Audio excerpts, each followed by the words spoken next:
Peace, fam. Happy Sunday to you all. I want to give a special shout out to the new subbies. Thank you for joining the ThePreshaCooka family. Welcome. On this channel, I do a little bit of political commentary on pop culture, and the occasional YouTube commentary as well. So, also shout out to the original people that's been here, that's been supporting me and watching my content. I really appreciate all of you guys. If you are watching this video and you're not subscribed, consider hitting the subscribe button. So, as promised, I wanted to do a political tea episode for you guys today. There's a lot happening. There's a lot that has happened. I want to start off by saying, please, if you are in the States, please be safe. Keep your family safe. It just feels like it's going to be a very interesting week. It should be a week of celebration for most people as the inauguration is coming up. However, we know that based on the events that occurred recently with people storming the Capitol, it's not over yet, okay? In fact, the FBI has been warning many of the state capitals, well, actually all 50 states, that they need to brace themselves because the Magabots have planned other things. I'm sure some of those things have been stopped and infiltrated. However, who knows what could occur? So please keep yourself safe and your family safe. I don't know if anybody's planning to attend the inauguration. I don't even know how that works at this point because we're still in the middle of a pandemic, but just, keep your guard up, look around. And if you're not in the DC area, you still need to be careful, especially for my Black and brown people, because I really think that these folks are going to try to lash out where they can. So let's get into, speaking of the capitals, let's get into how some of the states are responding to, the intel that they got from the FBI. So all 50 states have been put on notice. Some of the states, all the states have Capitol buildings, and the FBI warned them, listen, y'all need to get some plan together. You need to get it together because the Magabots are mad and these snowflakes are melting at a rapid pace. So apparently 1/3 of the governors from the 50 states have called in the National Guard, and they want the National Guard to protect, their capital, their state capital. Some of the other people, either they're just going to be on standby just to wait to see what happens. I don't know how I feel about that. I get it. Some places are probably riskier than others. Let me know in the comments how you feel and if you know about your state's plan to protect you.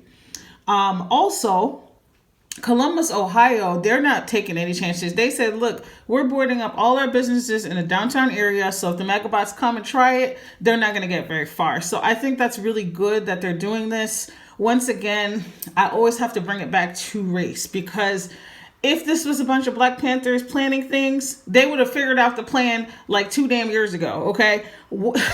I know the FBI can't tell us everything that they're doing, but I want to know, where is the same energy for these white domestic terrorists, okay? This is ridiculous. We already saw how they handled them with kid gloves and all this other mess, and I just want to see, what are you really doing? How are you really planning to protect people? So that's the story about the capitals. Let's move on to the next story. So along the lines of the inauguration, the inauguration is scheduled to be January 20th, as usual. Biden said, listen, we ain't finna do this on Zoom. We're still going to have this in person. I don't know the logistics of how people are going to attend or any of that. But I do know that some jerk from Virginia was recently arrested on Friday because this man had fake inaugural credentials. So that means he created, or somebody created it for him, some fake credentials so he can get into the inauguration, guys. Now, that's not the only kicker. This man was caught with a handgun. And he had over 500 rounds of ammunition. So if y'all think this is a joke, if you think it's a game, pay attention to the people that they're arresting. So this man was up to no good, and I'm sure there's going to be a whole bunch of other people like him. Again, pay attention, keep your guard up. If you don't have to go anywhere, other than work this week, just keep it chill. That's the sense that I'm getting. So, all of this is so crazy to me. When I think about it, Trump really is a malignant narcissist. He's not just a narcissist, he's next level. He's a malignant narcissist. And I'm going to read some of the symptoms that you see in a person who struggles with, being a malignant narcissist. So they tend to see the world in black and white terms, including seeing others as either friend or foe. We've seen this all the time with Trump, guys. Come on, if you're paying attention, if they're not doing his bidding, they become the enemy. We saw this happen recently with Pence. Pence didn't want to cower to him and, declare the election results false. And then he started trashing Pence, shortly before all this stuff went down. He threw Giuliani under the bus. This is what he does. He sees things in black or white. Loyalty to him is more important than being the president of the country. Number 2, they seek to win at all costs and generally leave a great amount of pain, frustration, and even heartache in their wake. Who the hell does that sound like? Again, seek to win at all costs. Malignant narcissists will win at any cost. Trump lost, but he's not accepting that loss. And what he is doing is he is burning things to the ground as he gets ready to depart, even though he probably still is not planning to depart from the White House. It should be interesting to see how this happens this next couple of days, what actually goes down. Now, he's giving me Cersei tease. Y'all remember Cersei? Okay, Cersei was mad evil. She's on Game of Thrones. And Cersei said, I will burn cities to the ground for one of my kids. Okay, now at least even Cersei's evil ass had somebody that she cared about, which was her children. Those are the only people she cared about. She didn't give a shit about nobody else. Donald Trump is fitting to burn America to the ground for his own ego, y'all. So pay attention. Number 3, they generally don't care about the pain they cause others or may even enjoy it and experience it as empowering. Did you guys see how many news people were reporting that Trump was gloating and how he was living for the drama when these people stormed the Capitol? He wasn't sad. He only released those statements because of the legal implications for him.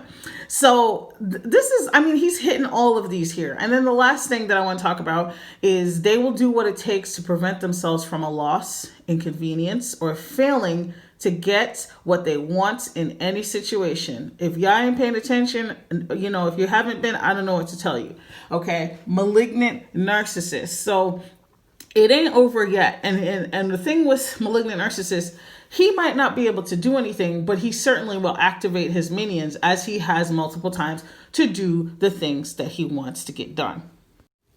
The last thing I want to talk about in this political tea episode are the federal executions that have been happening at a rapid pace. Now, I don't know if you guys know this. I'm going to break it down because I myself was surprised about this. So we know that there are still some states who are trapped in the dark ages and they're still doing, lethal I don't know if it's lethal injection or gas, but they're still carrying out death sentences, right? I don't remember which states they are, but a lot of states have done away with it. They just switched over to life imprisonment or anything like that.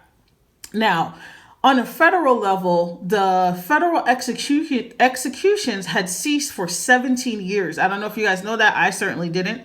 The federal executions were not happening for 17 years. Connell and his administration decided to resume this in, I think it was June or July of 2019. So since then, and correct me if I'm wrong, there have been 13 people that have been executed on a federal level because of Connell and his team, his administration's bloodlust, okay?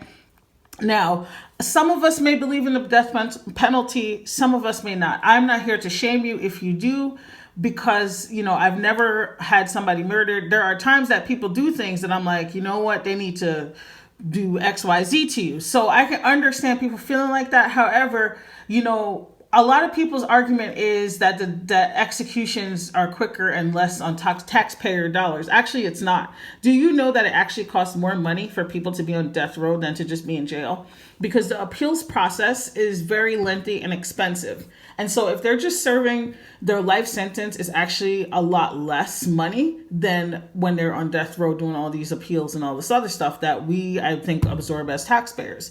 So, the executions, my thing that shocked me is, why is Donald Trump resuming these at this time? Like, why has he resumed them? Why did he ramp them up? I believe there was also a ruling that had tried to stop at least one, maybe more of these, because one of the people had mental health issues, and they still pushed through to kill this lady. So, it's really wild. I just want to know, what is the motivation? And I would love to hear from you guys. What do you think the motivation is, other than bloodlust? That's my theory. What is the motivation for getting these 13 people killed so quickly? I think within the last week, I saw at least 2 articles on people that were executed, and both of them were shady. One of them had severe mental health issues, and the other one has denied that he had any involvement in the killing of these 3 people that have died. So, I don't know. It's really hard to think about. It's really hard to understand why they would want to do this. So this has been a political tea episode for you guys. I hope you guys have a good rest of your weekend, and I'll catch you in the next video. Bye.